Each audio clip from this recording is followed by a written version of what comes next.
샬롬, 한 주간을 시작하는 월요일 아침입니다. 이 한 주간에도 풍성하신 하나님의 사랑과 부활하신 예수 그리스도의 능력과 은혜 그리고 성령의 충만하심으로 말미암아 우리의 삶이 복되고 감사가 넘치기를 기도하고 축복합니다. 함께 읽고 묵상할 말씀은 누가복음 6장 37절 말씀입니다. 비판하지 말라. 그리하면 너희가 비판을 받지 않을 것이요. 정죄하지 말라. 그리하면 너희가 정죄를 받지 않을 것이요. 용서하라. 그리하면 너희가 용서를 받을 것이요. 아멘. 저는 오늘 이 말씀을 통하여서 사람을 은혜롭게 대하는 것에 대해서 생각해 보고자 합니다. 하루를 시작할 때 세운 결심이 그날의 자신을 만든다고 합니다. 그래서인지 많은 그리스도인들은 새벽이나 아침에 기도하며 하나님의 음성에 귀 기울이고 그 음성을 자신의 결심으로 삼아 그 말씀에 따라 살아가려고 노력합니다. 이러한 노력은 우리를 예수 그리스도를 닮은 사람으로 변화시키며 예수님처럼 사람들을 은혜롭게 대하게 이끕니다. 그렇다면 하루를 시작할 때 마음속에 누가복음 6장 37절의 말씀을 결심으로 삼아보는 것은 어떠할까요?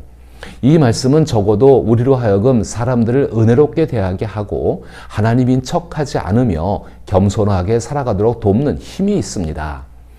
비판하지 말라. 그리하면 너희가 비판을 받지 않을 것이요. 정죄하지 말라. 그리하면 너희가 정죄를 받지 않을 것이요. 용서하라. 그리하면 너희가 용서를 받을 것이요.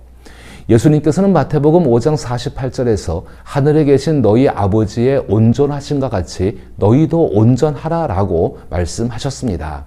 여기서 말씀하신 온전함은 많은 그리스도인들이 일반적으로 생각하는 기준보다 훨씬 높은 수준입니다. 사람들은 흔히 온전함을 비판받지 않는 상태로 이해합니다. 그래서 비판을 받지 않으려면 먼저 비판하지 말아야 한다고 생각합니다. 그러나 예수님께서 말씀하신 온전함은 단순히 사람들의 비판을 피하는 것을 넘어서는 의미입니다. 이는 마치 정죄받지 않는 것처럼 죄 없고 완전한 상태를 뜻합니다. 하지만 현실적으로 우리는 죄 없는 완전함을 기대하기 어렵습니다. 그렇다면 예수님이 말씀하신 온전함은 하나님과 더욱 깊은 친밀함을 누리고 이전보다 더 큰 기름 부음을 받아 영적으로 성숙해지는 것을 의미한다고 볼 수 있습니다.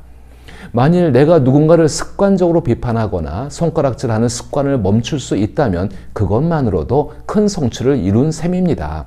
특히 마태복음 5장 7절 말씀, 긍휼히 여기는 자는 복이 있나니 너희가 긍휼히 여김을 받을 것이오를 기억하며 실천할 때 우리는 하나님께 받은 은혜로 사람을 긍휼히 대하는 삶을 살게 됩니다.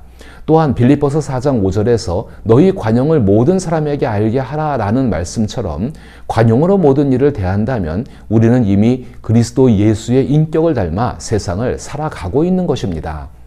긍휼과 관용은 모두 우리를 완전하게 용서하신 하나님의 성품을 반영합니다. 특히 관용이란 단어는 본래 은혜로운 태도를 의미합니다. 예수님께서 비판하지 말라 또는 정죄하지 말라 하신 말씀은 누군가를 비판하거나 정죄할 수 있지만 그 대신 은혜로운 태도를 선택하라는 뜻입니다. 일상에서 흔히 접하는 비판은 은혜와는 전혀 다릅니다. 은혜로움은 선택의 결과이며 비판하기로 마음먹는 순간 우리는 은혜롭지 않기로 선택한 것입니다. 우리는 사람을 은혜롭게 대하지 않기로 결심할 수도 있고 반대로 은혜롭게 대하기로 선택할 수도 있습니다. 그런데 사람을 은혜롭게 대하는 선택은 우리가 예수 그리스도를 닮아 하나님의 완전한 용서의 도구로 쓰임받는데 매우 중요한 역할을 합니다. 비판하지 않는 것과 용서하지 않는 것은 매우 밀접한 관계가 있습니다. 우리가 누군가를 쉽게 비판하는 이유 중 하나는 용서하지 않는 마음이 우리 안에 있기 때문입니다. 예수 그리스도를 닮아 완전히 용서할 때 비판하고 싶은 유혹이 얼마나 빨리 사라지는지 놀라울 정도입니다.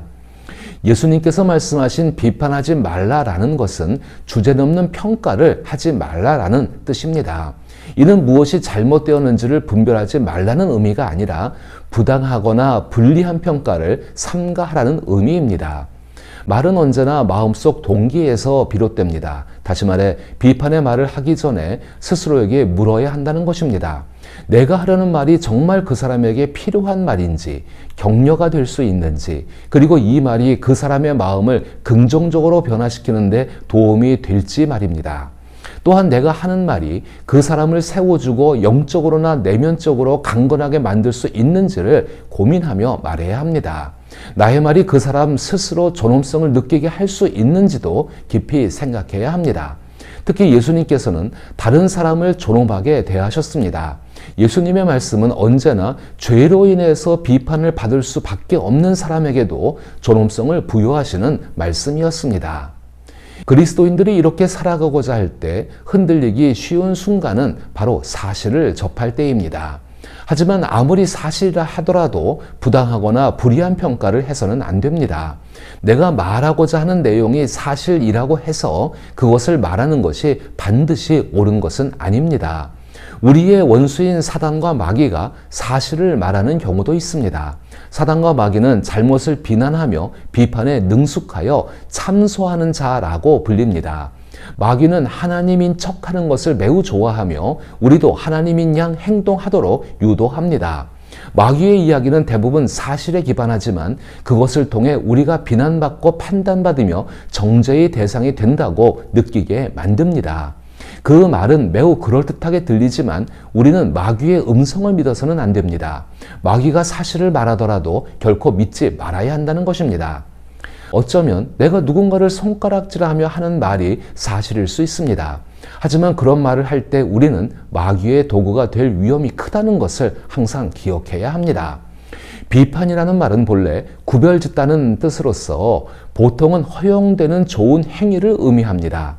구별짓는다는 것은 신중하고 지혜로운 태도를 필요로 합니다. 실제로 고린도전서 2장 15절에서 바울은 신령한 자는 모든 것을 판단한다고 말합니다. 하나님의 일을 돕고 덕을 세우며 사람을 존중하는 의로운 판단은 언제나 허용됩니다. 그러나 예수님께서 말씀하신 비판은 사람을 부당하게 판단하고 평가하는 것을 의미합니다. 이는 우리가 스스로 하나님인 양 행동하는 것입니다. 사람을 판단할 권리는 오직 하나님께만 있으며 그것은 하나님의 고유 영역임을 잊지 말아야 합니다. 아침마다 비판하지 말라, 그리하면 비판을 받지 않을 것이다 라는 말씀을 마음속에 굳게 새겨보십시오. 하루를 시작할 때의 결심이 그날의 자신을 만든다는 말처럼 그리스도인에게 있어 은혜로 사람을 대하는 결심은 단순한 마음가짐을 넘어 하루 동안 어디에 시선을 두고 어떤 태도로 살아갈지 내면의 방향을 정하는 중요한 행위입니다. 그리고 그 방향이 은혜를 흘려보내는 삶과 자연스럽게 연결될 때 그리스도인은 일상의 작은 순간에서도 하나님 나라의 향기를 드러내게 됩니다. 누군가의 말에 상처받거나 예상치 못한 상황에 마음이 조급해질 때도 그 결심은 다시 자신을 붙잡아 오늘도 은혜로 사람을 대하겠다는 방향을 잃지 않도록 도와줍니다. 은혜로 사람을 대한다는 것은 상대의 행동에 따라 반응하는 것이 아니라 하나님께 받은 은혜를 기준으로 반응하는 것을 의미합니다. 상대가 친절할 때만 친절하게 대하거나 이해받을 때만 이해하거나 사랑받을 때만 사랑하는 것이 아니라 받은 은혜가 넘쳐 흘러나오도록 선택하는 삶입니다. 결코 쉽지 않은 일이지만 그 결심이 반복될 때 그리스도인들은 점차 더 은혜로운 사람이 되어 갑니다. 말하기 전에 한 번 더 생각하고 상대방의 입장을 헤아리며 작은 친절을 자연스럽게 선택하게 됩니다. 이러한 작은 변화들이 모여 결국 그리스도인의 하루를 은혜로 가득 채우고 그 은혜가 주변 사람들에게도 스며들게 만듭니다. 예수님의 말씀을 따라 사람을 함부로 비판하지 않겠다는 결심은 단순한 의지의 문제가 아니라 하나님께 의지하는 신앙의 표현입니다. 이것은 오늘도 내 힘이 아니라 주님의 은혜로 살겠습니다 라는 고백이 담긴 결심으로 그리스도인의 하루를 지탱하는 힘이 됩니다. 그리고 그 힘은 사람을 대하는 태도에서 자연스럽게 드러나 예수 그리스도를 닮은 성숙한 신앙으로 이끕니다. 비판은 대개 역효과를 불러일으켜 성령을 근심하게 합니다.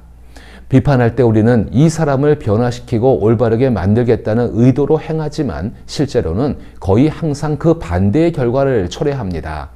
머지않아 역화가 일어난다는 말처럼 곧 어떤 상황이나 관계 속에서 부정적인 반응이 되돌아오는 일이 발생합니다. 마치 불길이 바람을 거슬러 되돌아오는 것처럼 자신이 던진 비판이 예상치 못한 방식으로 자신에게 불리하게 돌아오는 것입니다. 비판 속에는 이미 내 마음에서 성령의 기름 부음이 끊기고 마음과 말, 태도의 평화, 즉 샬롬이 결여된 부정적인 요소들이 드러나기 때문입니다. 비판은 상대에게 상처만 남기고 실질적인 도움을 주지 못하는 경우가 많음을 기억하십시오. 예수님께서 우리에게 비판하지 말라고 하신 이유도 바로 이 때문이며, 이는 비판이 대체로 비생산적임을 깨닫게 하시려는 뜻이 담겨 있습니다. 비판하고 싶은 유혹을 이겨낼 때 우리도 비판을 면할 수 있습니다. 그래서 누가복음 6장 37절은 하나님과의 관계 속에서 세상을 살아가는 그리스도인들에게 주시는 공정한 경고이자 약속입니다. 하나님과의 관계는 사람들과의 관계를 통해 드러나며, 사람들과의 관계는 다시 하나님과의 관계를 더욱 깊게 만듭니다. 사람을 비판하지 않으면 비판받지 않고, 정죄하지 않으면 정죄받지 않으며, 용서하면 용서받게 됩니다. 사람을 은혜롭게 대하는 것은 선택의 문제임을 기억하며, 예수 그리스도를 닮아 하나님의 완전한 용서의 도구로 쓰임받는데 중요한 역할을 한다는 사실을 다시 한번 꼭 기억하시기를 바랍니다. 이로 인해 오늘 하루도 예수님의 모습을 본받아 사람을 은혜로 대하는 삶을 살아가기를 기도하며 축복합니다.